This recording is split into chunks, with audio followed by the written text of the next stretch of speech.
میں ہوں جی آپ کا اپنا ڈاکٹر اکبر علی محسن کیئر کلک کے پلیٹ فارم سے.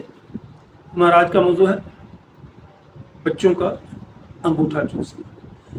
جی بچوں کی مختلف عادات میں یہ ایک عادت بھی شامل ہے کہ اکثر اوقات آپ نے کچھ بچوں کو دیکھا ہوگا جو ہر وقت اپنا انگوٹھا چوستے ہیں. انگوٹھا ان کا اپنی منہ میں ہوتا ہے. بعض کا تو انگوٹھا چھوڑ انگلیاں بھی چوستے ہیں. تو باوجود کوشش کے بچوں کے ناخنوں پہ لوگ مرچے تک لگاتے ہیں اور بڑے ٹوٹکے کرتے ہیں، لیکن باوجود کوشش کے بچے انگوٹھا چوسنا نہیں چھوڑتے. تو ہماری ہومیوپیتھی میں اس کے لیے بڑی اچھی دوائی ہے.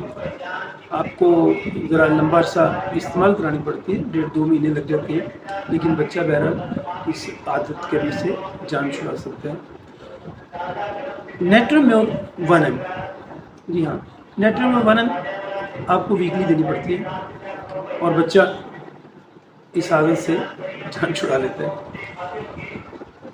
لگاتار بلا ناغہ ہفتہ وار نیٹرمیور 1 ml کی ایک خوراک تو بچے کو انگوٹھا چوسنے سے باز رکھ سکتی ہے، لیکن کم سے کم 1.5-2 مہینے کنٹینیو استعمال کریں. یہ لیجیے ہماری آج کی ویڈیو. ملتے ہیں کسی اور ویڈیو میں کسی اور موضوع کے ساتھ. تب تک کے لیے فی امان اللہ.